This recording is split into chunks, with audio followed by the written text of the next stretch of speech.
What's going on, beautiful people? So today we're going to be building an aquascape for my new German blue rams. Now I've got them at the moment in one of the tanks down here. I don't want to keep them in there for too long though, just a little sort of quarantine process. So I want to build an aquascape that's quite naturalistic for them, and hopefully we can get them to breed as well. So yeah, believe it or not, the fish are currently in this tank. They're right at the back, they're hiding away. I'm going to be setting up this tank for them, which is obviously much bigger. It's 45 centimeters across, so I'll put all the details on the screen anyway. But first thing I want to do is remove that black background. I think it will look better just completely clear, no background at all on this one. And I'm going to be going for a jungle style scape. Now the main reason for this is, well, one, I set one up recently and I'm really enjoying it. And number two, jungle scapes tend to be just a mass of plants. You know, you do put some sort of structure to them, but they just grow wild. You let them do their thing, they look really natural. But the most important thing is the fish feel really comfortable in that environment. I think that's going to really help with the breeding of the rams, especially as they're from the Amazon basin, which is renowned for being a sort of densely planted river system. But like I say, first job, take off that black background.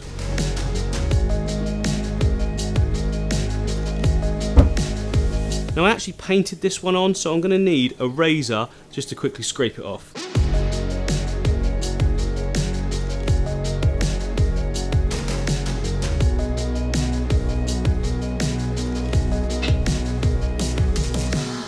There is something very oddly satisfying about scraping that paint off.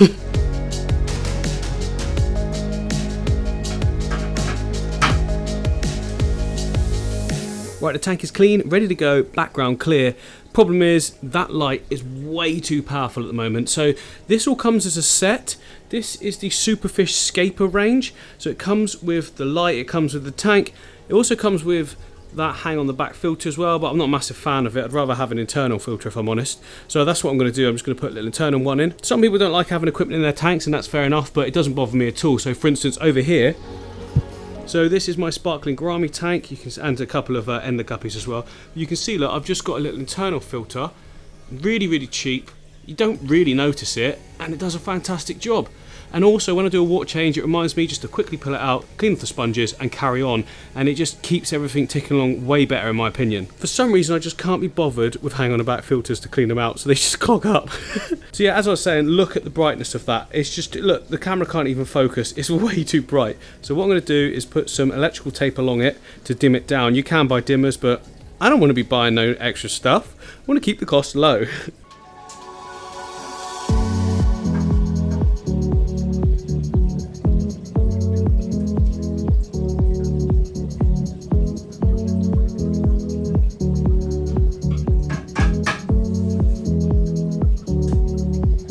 There we go, that's much more manageable for a new setup. Now once the plants start to all grow in really thick and they're, you know, using all the nutrients, we can then take off some of the strips that we laid. I don't think you'll see them now, but oh yeah, there you go. We'll take off like 2 of them and then all of them eventually, but to start with, you don't want too much light. Or you can use a load of floating plants as well, one or the other. I'm probably going to do a combination just to make sure that everything's good. Right, so before we put anything in, I like to lay a load of crushed up root tabs from API. Let me show you. Yeah, here we go, the API root tab. This is not a sponsored video or anything. I just do this every single time, so that's why I'm including it. Crush up the tablets and then just sprinkle them all over the base. You can also keep them whole. I mean, they're whole tablets, look, so you can plant them into the aquarium when it's full of water. But if we've got the opportunity to do this, I'd rather spread it thinly over the whole surface.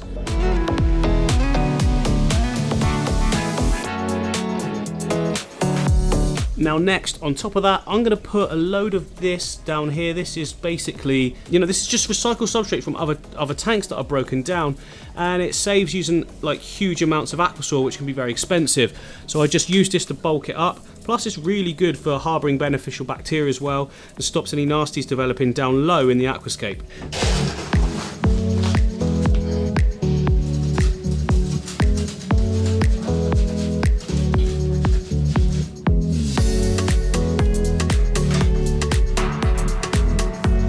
Okay, great start. Now I want to have higher areas on each side and have kind of like a valley in the middle.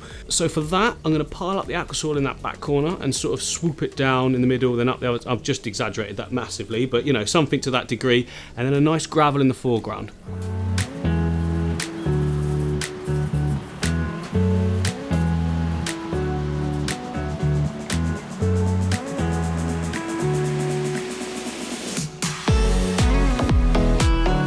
Alright, there's a good base layer. It's not like perfectly symmetrical or anything, but it doesn't matter at this stage. On top of it now we can start putting some wood and some stones.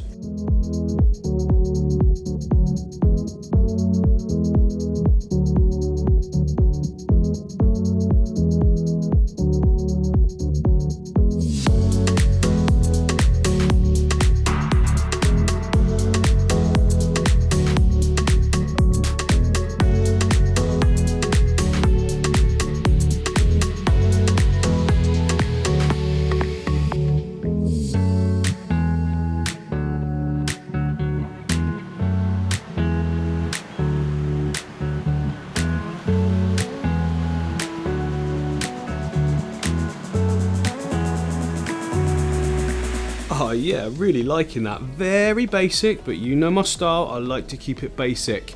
At this stage it'll always look like that, but as we start to plant it's going to look even better. Now, as I said, I'm going to, now that I've sort of created these retaining walls, I'm going to create some sort of height at the back with just aqua soil. Then we can put our foreground, you know, decorative sand in, which isn't a sand, it's gravel. and I'll take it up a path as well, but like sort of tapering out to smaller grains as it goes, so it gives an impression of depth.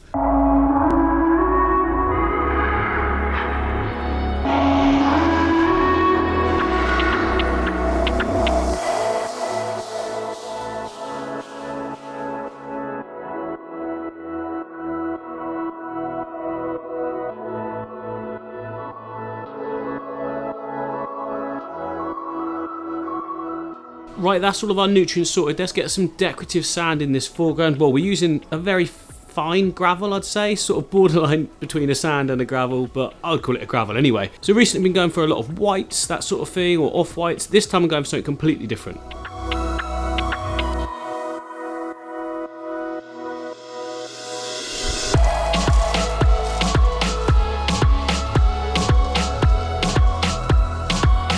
Okay, brilliant. That looks pants right now. Don't worry about it. It'll look good in a minute. So on top of that, we can sprinkle some more of our finer sand just to sort of fill in the voids in that and just sort of grade it out a little bit.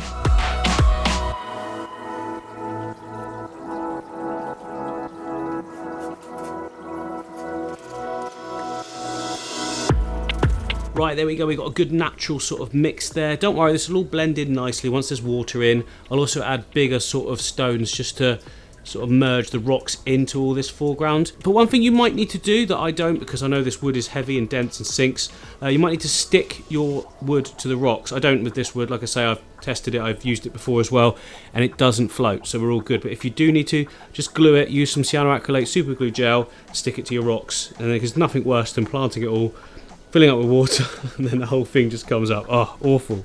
Right, that's the main structure sorted. It's time to get started on the planting now. And first things first, I want to attach some mosses to all of these sort of uprights. I think that'll look so good once it's grown in. And to do that, I'm going to take some trimmings from this tank. I did exactly the same on this aquarium over here, look, and you can see it's growing in so nicely. So very shortly, this tank will get a trim up on this moss, and it will grow back really thick and dense, and it just looks so, so good.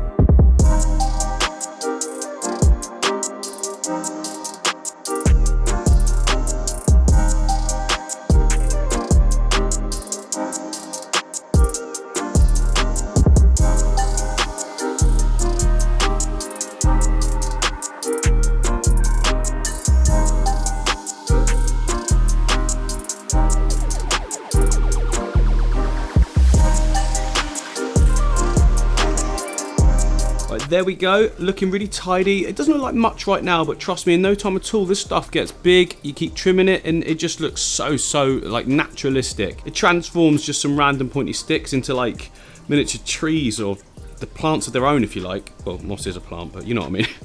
Okay, borderline areas now, like this area here, here and here, is where we want to start putting our epiphyte plants that stick to stuff. We've got Anubias Petite and Bucephalandras. I've got quite a few actually. Down here I've got, oh, you can't see that. There we go. So at the back there we've got Bucephalandra wavy green, I think it is, and this one's the red. Goes red like under lighting, I don't know, but yeah, we've got 2 varieties. They should look really good, and we've got loads of Nubius Petite as well, so lots to choose from. Should look great. And I've always found with these plants that it's so much easier just to take them out of the rock wall. I'll do this properly in a minute. Oh, I'm spilling water everywhere. So yeah, as I say, take them out of the rock wall, just put it to the side, grab a little stone like this one. Oh, go off. Grab a little stone like that one, little dab of glue. This is, again, Grella Cyanoacrylate Super Glue Gel, same as always. Splodge that around on it, and then slap on the Anubias, hold it there for like 10 seconds or so. If it's a little bit moisture in all of this, it works a lot quicker. That should be stuck now. There we go, look, it's stuck. And what's great about that is I can then add this plant in wherever I want, and I know that it's just going to stay sunk and it won't get knocked about. There you go, look, straight away, perfect, done.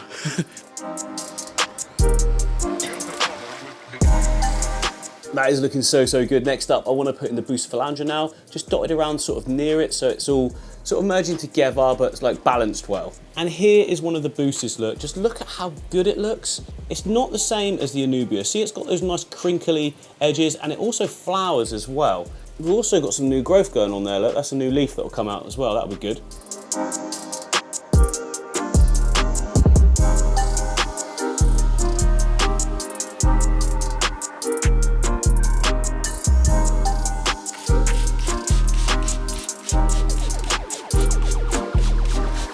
Oh yes, we're starting to look so good. Next up, I want the bushiness now. So on top of that, we're going to put some Trident Fern, because Trident Fern is smaller. Look at the leaves on the Trident Fern. That'll actually really suit the scape. See, I want those on each of the islands. And then also, we've got the Hygrophilopida Tafida there as well, which you can't really see at the moment, but that really nice textures. We've got Bobitus as well, so maybe we'll use some of that.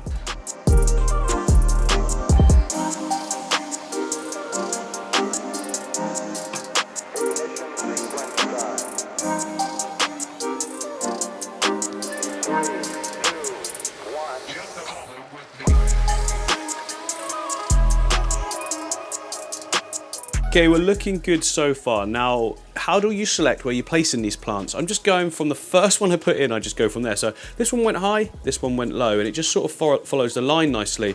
This one here, look, I placed there. So I'm thinking I want to keep the middle bit open, so another one there would be really good. Create some height in that area, and just create a really good sort of look, hopefully anyway. It's looking pretty good so far though, right? Still got loads to do though.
Right, that is looking sweet so far. Can possibly add more if I need to, but probably not. At the back I need to for sure. Obviously the stem plants that will just sort of creep over the top there.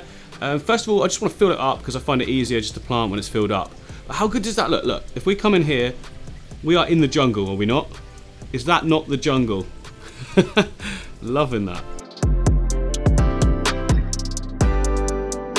Awesome, we're filled up, looking good. Now the next job is to start planting our stems and crypts in that. So I want lower crypts in that central area, so it keeps the sort of, you know, so you can see the background, and then tall sort of stems growing up the side, shaped in to follow the lines of the islands. I think that looks so good. But to be honest, it would make sense now to put our filter in, just so I know where it's going to sit, where I can then place the stems, how the flow is going to affect everything, and to keep the water clear, to be honest, as well. And the filter I'm going to use is actually out here. This is one of my, oh, it's very dark.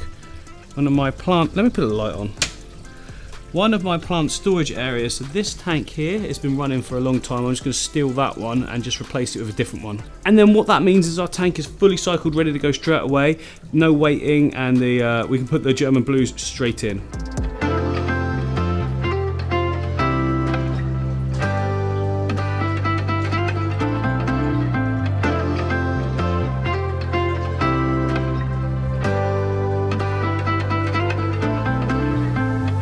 Okay, looking good. We've got some great flow there. So you can see there, the plants are just sort of gently waving. On the top, obviously they are, because that's where it's flowing across. But if you look throughout the tank, look, just some gentle movement. That's what you want. Just enough so that any detritus or anything on the sand will just get flicked up into the water column and can be taken out then by the filter, which is hidden nicely, look, right around the back there. So we can put some stems in front of it, to the side of it. That should work well.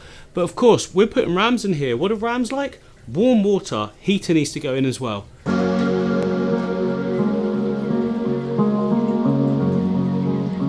There we go, look, heater is on. So it's set to 28 degrees C. I'll put what that is in Fahrenheit up on here. So rams can survive a little bit lower than that, but apparently for breeding, that kind of thing, it's a really good temperature. So we'll give that a go.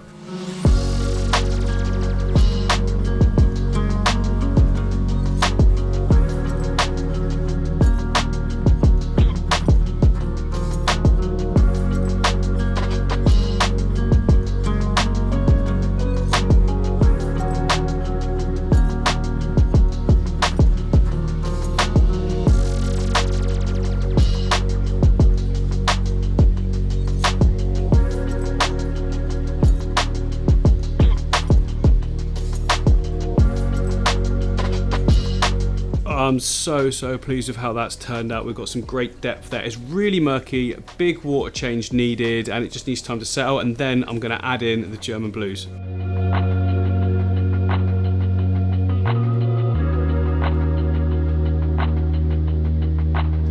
Oh, we are ready. That is looking so good. Right, it's time to get the fish in. Now, like I say, the German blue rams are hiding somewhere in the... Oh, look at that nasty algae there with the killifish. Yeah, they're in there somewhere. I've not seen them since I've put them in. I've seen them down the edges, but I'm going to try and get them out. I'm probably going to have to destroy all of this, but it'll be worth it. Put them in their new home. Now, they are hiding quite a bit, obviously, but so were the Bolivian rams that I put in there. But now, I mean, you can see here, look, they're incredibly active. They're not shy at all, and they're all out in the foreground. So hopefully we get the same from the German blues.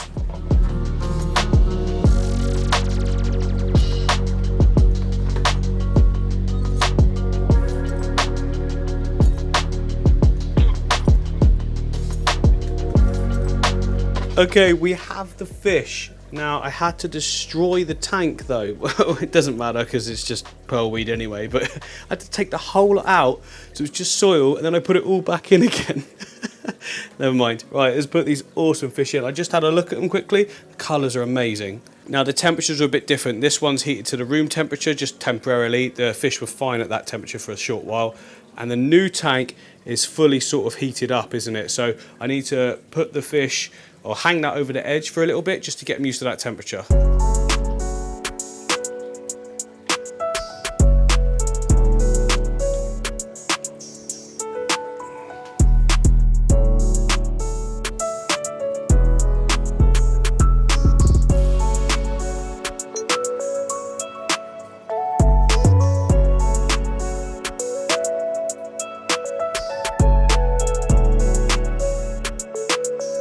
Right, we've fast forwarded a couple of days now.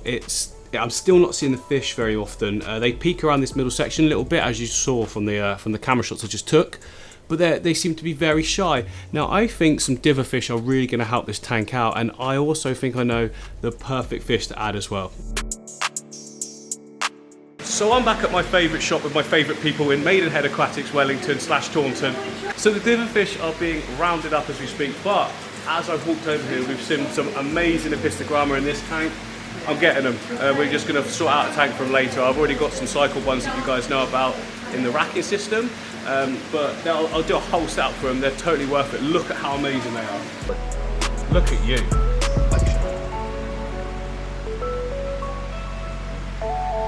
That's what I'm talking about. Look at the colours on these guys. So these are the males, obviously.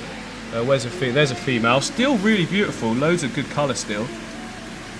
Yeah, definitely going to get a pair of those. So I am now back from the fish shop. Now as I've come into the room, look, the rams are getting a lot braver. Hello, that's the female, there's a pink belly. And then back there, look, there's the male. And it's kind of like the male's got like quite a bit of the electric blue ram in it. See, there's quite a lot there. It's kind of like a crossbreed between an electric blue and a German. So that's cool. Maybe when we do get some babies, that'll be really interesting to look at. Either way, we've still got the Diva fish to add. Now, I'm not going to tell you what they are, I'm just going to put them straight in. What I'll do is I'll quickly temperature acclimate them everything now, and then I'll release them. It's going to look like I've put them straight in, but I haven't. There's been time to temperature acclimate, get used to everything, and let's put them in right now.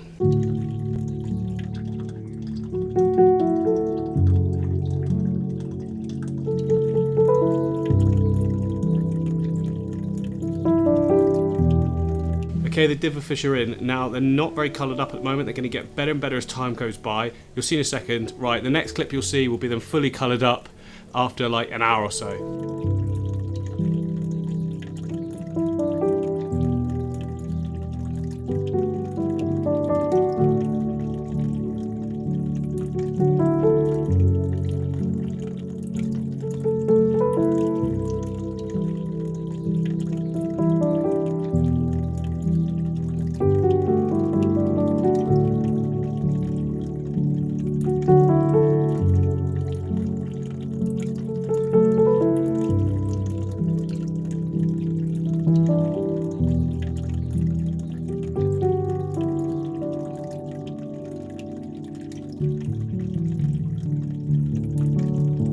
Okay, there we go. That really does seem to be making a difference. Look, so there's the female, currently being sort of shaded by the plants above.